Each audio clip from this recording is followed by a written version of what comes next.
So we're going to jump back into John Scott's testimony to the Post Office Horizon IT inquiry and hear how his relationship with the person who used to do his job, Tony Marsh, who got a promotion within Royal Mail Group, how his relationship with him completely seemed to break down. He seemed initially reluctant to talk about it, but then he's told what Tony Marsh said about their working relationship and goes on to elaborate more, talking that his prevention strategy wasn't as popular as the investigation and prosecution strategy that he proposed.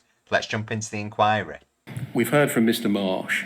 It's the transcript for the 5th of July 2023, page 213, line 30, and on to page 214, that he did not enjoy a good working relationship between you. He said it wasn't a great working relationship and it wasn't a good working relationship. First, is that right?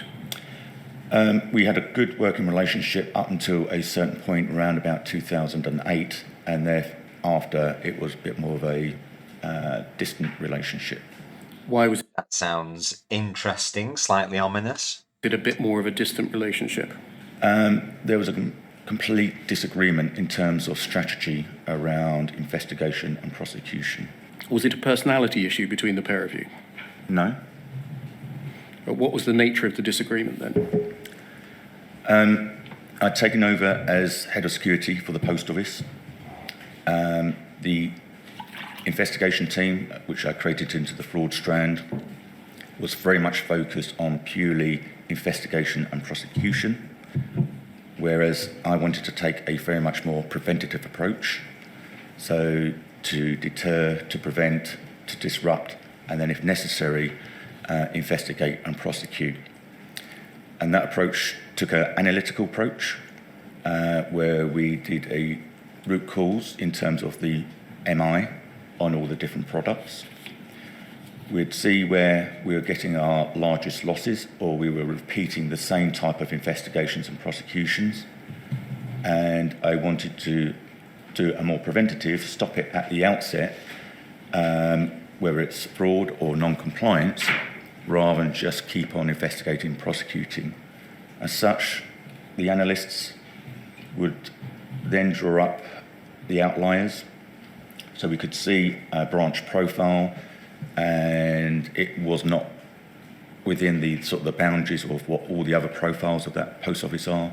It was an outlier, and that could be 1 to 50, 1 to 100 post offices, and rather than investigating and looking to prosecute out all those outliers, I took a preventative approach. I mean, that seems like a wise approach and a good strategy to use. Let's prevent something bad happening in the first place rather than happening. I mean, it would be interesting to see if that extended to Horizon, because obviously if you took a preventative approach to Horizon and asked questions in that regard, you would think maybe there's more chance of an issue being detected rather than them just saying, Horizon says this, let's investigate and prosecute. So this kind of sounds quite promising at this stage. We did letters out to them, we'd done phone calls, we offered training, etc. And his was very much, he wanted every single one investigated and, if necessary or appropriate, prosecuted. And how did he make this clear to you, that he wanted everyone investigated and, if appropriate, prosecuted?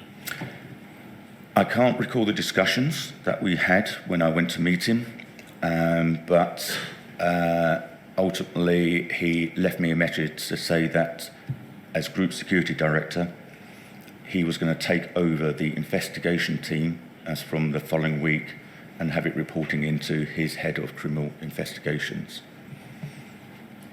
If you didn't do what he said? No, it was... In any event? He was going to do that in any event. And did that happen? So it sounds like at that point the disagreements got to such a stage that he's almost taking part of his role away from him, so you can understand how that might strain the professional relationship. No. Why didn't it happen? I reported it to my line manager. Which was who? I believe it was Mike Young at that time, but it is only, I believe, it could have been Rick Francis, but I believe it was Mike Young. And, sorry, I interrupted you. You reported it to Mike Young and? Obviously, I think there was conversations more senior. Then I was required to write a report on the reason and rationale of the strategy I think I got the head of fraud to write that. That was submitted to Mike Young, and I understand the MD, Alan Cook, had conversations with his senior executives in Royal Mail Group, and then it came back to say I can continue with the prevention approach. And so would that be from about 2008 onwards? 2008, 2009, I can't actually be precise. Had you encountered any difficulties with Mr. Marsh before he moved on to the Royal Mail Group? No, he was my line manager for 3 years before that. And did you enjoy a good working relationship with him then? Yes. In any event, you assumed the role of the Post Office's head of security in 2007, and you stayed in that position until you left the organisation in 2016, is that right? Yes. And therefore you were accordingly head of security during one of the heaviest periods of sub-postmaster prosecutions. You know that now. I'll accept that.